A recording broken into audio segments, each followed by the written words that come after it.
Alright, my name is Liz from Lohas, Canada, and let's talk about 6 things that I wish I knew before I even got into learning knitting. So my knitting journey only started about 3 years ago, and I did not grow up with knitters in the household, so I did not have that support when I first started knitting, and I did not have knitting friends like I do now. 6 things that I wish I knew. So number 6. All yarn and needles are not created equal. So when I first started, I immediately went to color, and I wanted to buy lots of color because I really love the different shades and different textures. But the thing is, I didn't really know what I was going to be knitting. I didn't know if I was going to like that same color, so I just bought what I needed for my project. Now that I've been knitting for 3 years, I'm starting to understand some of the yarn weights, some of the yarn textures, if I want to work with certain yarns, what yarns are reactive to my skin, and also some of the yarns are really hard to work with when you first start off. So all yarns are not created equal, and just having that in my mind frame, so if one yarn wasn't working for me, it didn't mean all yarns wasn't gonna work. So that being said, needles are the exact same thing. There's bamboo needles, there's metal needles. I've tried to use metal needles and they hurt my hands. So it just depends. Some people love metal needles. So if you're just trying different types of needles, I ended up getting some cheap needles from the thrift store. I think they were like 10 cents. So I thought they would be a great start, but they really hurt my hands. The needles that you've probably grown up seeing is a needle with a stumpy end at the end, or they have pointy ends if say they were working a sock, and it looks really intimidating. So these are circular needles, and so they have a cord attached to the bamboo knitting needles. So these ones are bamboo, and that's my choice. There are other types, and it really just depends. If one doesn't work for you, just try a different type. I like circulars, and I stick usually with them because I like to make socks. So with socks, I use this one.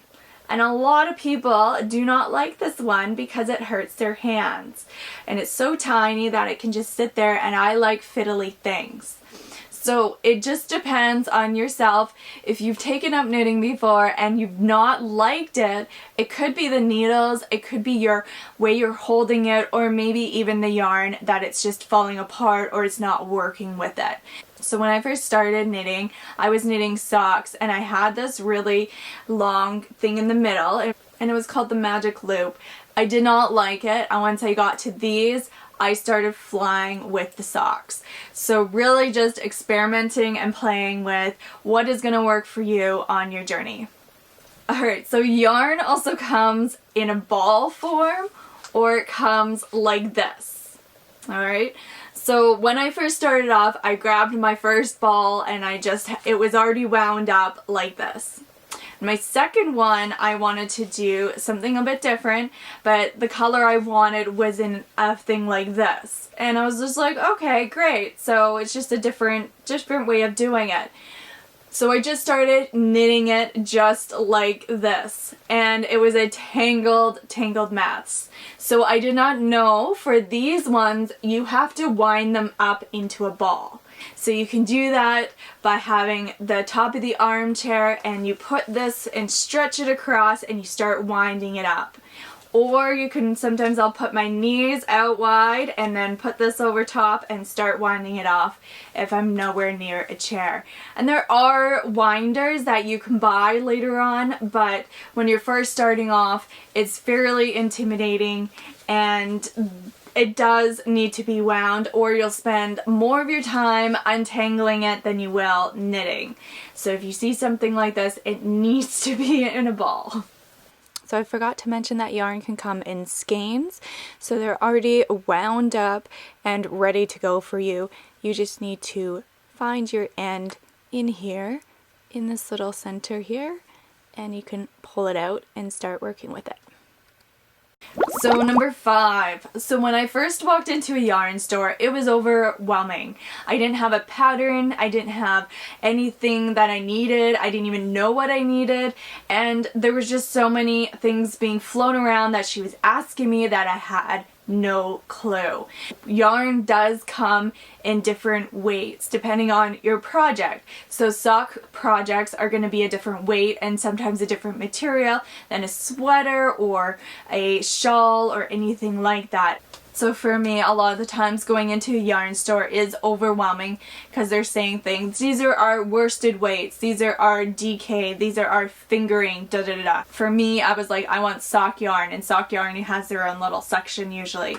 So I was able to just go there. But if I was knitting something else that had more variety, then I just completely get overwhelmed and I don't really know what I'm looking for or what needle sizes go with it. So just really sticking with one project in the beginning, really figuring that out, and then you can figure out the rest. You don't have to figure out everything. You just need to figure out that one pattern, and it'll tell you what you need, so you can even take that to your local yarn store or search online, and that will be all laid out for you. Hopefully if you find a video, then that will show you what you need and what you're able to produce at the end.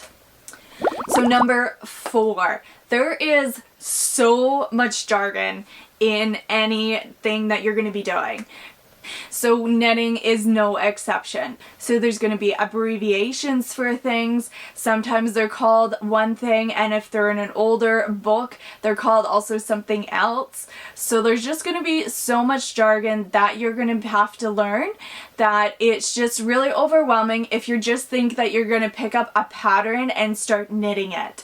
There's so many things to learn along the way, and starting off with really something very simple, because the jargon will trip you up. So finding a simple tutorial, usually online, is the best. Then you can see how their hands are moving, you can see what they're doing, and there's lots of tutorials online for your very first knitting project. So number 3, find a podcast or group online that you can learn from. And also find a fiber group in your area. So if you have a local yarn shop, they might have a local group that meets up and you can take classes from them, or you can just meet up. We have a group here that meets up once a month and we just kind of go out, eat some food, and just knit. So we're not teaching each other things, we can ask each other, but it's not like an official lesson. So there are those options out there. If you don't have a yarn store in your town, then you can also listen to lots of podcasts. There's lots of information out there. And you're not trying to really dissect it, especially at the beginning. There's just so much information and different jargon words that are going to be thrown out there. And when people would ask what I was knitting on or what my weight was or anything like that, I would just be like, I don't know. And I was lucky enough if I had the label that the yarn came with. If I didn't, I just said, I have no idea. I'm just too new. I don't really know what you're talking about. So it's okay. But to hear those conversations that other people were having, I didn't understand what those jargon words meant. I didn't understand the weights. So depending on a weight that they were knitting of a sweater, they were talking about a certain weight, and it wasn't like a sweater weight, it was an actual fiber weight. So they would use DK or worsted, and those are jargon words that I was just like, I don't even know what those are. Like, I'm just knitting my first sock. I'm just knitting these socks, and I'll figure that out later. So really just having those things wash over you, and they'll become a part of your vocabulary, and you'll be like, oh, I've heard that before, I can research that one word, and then kind of building up from there. So number 2, so frogging. I've heard some podcasters say tinking. So tinking back, we say frogging because rip it, is a part of the process. So making mistakes is part of this process, and taking it apart is also part of it. So it's always a little bit disheartening when you work so hard at something and then you've had to rip back some of those stitches. It's not something we actually do in our daily lives. Like, we aren't like, oh, this is my mistake and I can actually see everything unfolding, all my hard work right in front of me disintegrating, and I have to redo it. It's not too many opportunities in our lives that we actually have that real cause and effect right there immediately. So having that is a part of the process. It's part of the learning experience. With my first sock, I had so many holes in it, and I just had that mind frame as like, I'm just here to learn these techniques. It's okay if it has a ton of holes in it. I'll figure it out on my next sock. I just want to get through this one sock while I learn this process, and it took so long. But on my next sock, I was able to figure it out because it wasn't just a jumbled mess in my head. It was actually getting a construction because I was able to figure it out and not worry so much about making it perfect on my first one. Alright, so this is my number one tip when starting to knit, is to set aside that old idea that you're not able to do it. Right? So it's going to still be the first thing that comes up into your head, but you're going to have a new approach and be like, maybe I can. And you're just going to do it one thing at a time. And if it's getting really frustrating, you put it down and you come back to it at another day. So having that feeling that it's frustrating, that you're going to make mistakes, that it's not working out, that's a part of knitting, and that's a part of the knitting process. So if you're feeling that, that means you're on the right track.